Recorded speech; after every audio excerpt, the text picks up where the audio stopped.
Hi, I'm Nikki Butler and I'm a skin and scar specialist. And in this video, I'm going to talk to you about HIFU treatment. Now, HIFU stands for High Intensity Focused Ultrasound. And the reason I wanted to create this video is, amazingly, my most read blog on my website by a long shot is called HIFU Treatment Gone Wrong. And I have had in the last week 4 people reach out to me where they have had an adverse reaction or a poor experience with HIFU treatment. Now, HIFU is an incredible treatment. It's essentially classed as a non-surgical facelift treatment, and it's amazing for tightening and lifting your skin. However, as with any treatment, there are risks associated with having that. But I think that what concerns me really with what I'm hearing about some of the experiences people are having with HIFU is the long-term implications. So I just wanted to talk to you a bit about HIFU, what it can do, and some things for you to be aware of. So HIFU actually targets the deeper layers of your skin and boosts collagen and elastin. So it bypasses the surface of the skin, i.e. we're not puncturing the skin as you would with something like radiofrequency microneedling, but the ultrasound is targeted at a depth that it can stimulate collagen and elastin, which are proteins that are really important for that plump, youthful look to your skin. Now, when HIFU is carried out correctly, the results can be phenomenal. You can really see like a firmness and a lifting and a tightening to the skin, particularly around sort of if you have saggy jowls or that kind of area underneath the chin or the neck.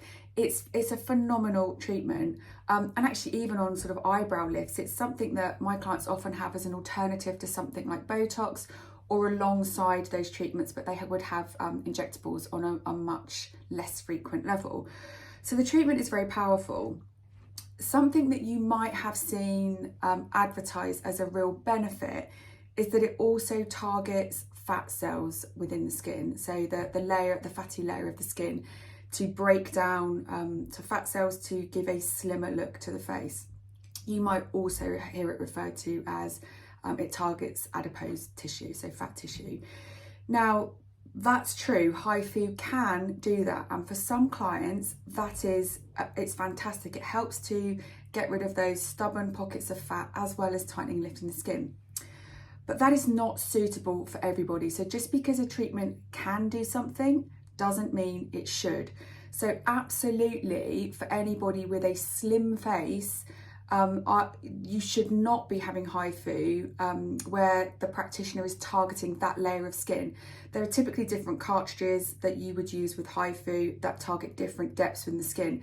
So for me, if I'm working with a client with a slim face, absolutely would not want to be targeting the fat volume.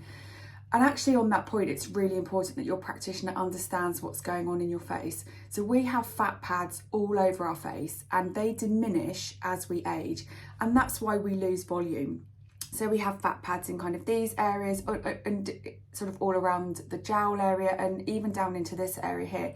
Now, if you have excess fat here or under here, that's great. Then if HIFU is targeting that, then you will really see a difference as well as tightening and lifting of the skin. But what you don't want to do if you have a slim face or on these delicate areas around here where we have much less fat pad volume, you don't want that targeted as part of this treatment because we don't want to lose the volume and the fullness to the face, because over time what will happen is that actually you will look more sunken and hollow. So making sure that you've got a practitioner that really understands their HIFU system and understands what's happening with the skin and what's appropriate and what isn't. I don't always recommend HIFU for younger clients or clients with slimmer faces. And if I do, it tends to be one treatment that's then used in conjunction with radiofrequency microneedling. So radiofrequency microneedling targets the surface layer down. And equally, just on that note, if you see somebody advertising that radiofrequency microneedling targets fat tissue, the same applies. Just because it can doesn't mean that that's appropriate for you or that should take place. The other thing to kind of think about with HIFU, so aside from making sure your practitioner is understanding fully the treatment that they're delivering, is the discomfort that you feel. Now, not all HIFU systems are created equal, and some of the older systems do have a tendency to heat up the surface layer of the skin. So what that means is it's not the ultrasound isn't just targeted at a specific depth. It can cause kind of heating of the surface layer, and it can be quite uncomfortable. The system that I use in the clinic is called the Focus Dual by the fabulous Linton, and I love it. And one of the reasons that I chose it is because they actually have a safety feature that means that the ultrasound is only targeted at the depth that we're treating and doesn't compromise the surface layer of the skin. So it's actually much more comfortable treatment. It's not risking the kind of burns to the surface layer of the skin. But that said, just because somebody has an older system of HIFU doesn't necessarily mean you have a higher risk treatment. So an older system of HIFU with an experienced practitioner, you can still get amazing results. Equally, at one of the newer systems with an inexperienced practitioner, you're still at risk with treatment. So really making sure that your practitioner understands what's going on. The other thing that I would say is I'm not a subscriber to the more pain, the more gain. Absolutely not. And I think one thing that I would say for you is that if you're having a treatment, and this applies to all treatments, if you are really uncomfortable in pain, please don't just lay there and put up with it. Please tell your practitioner.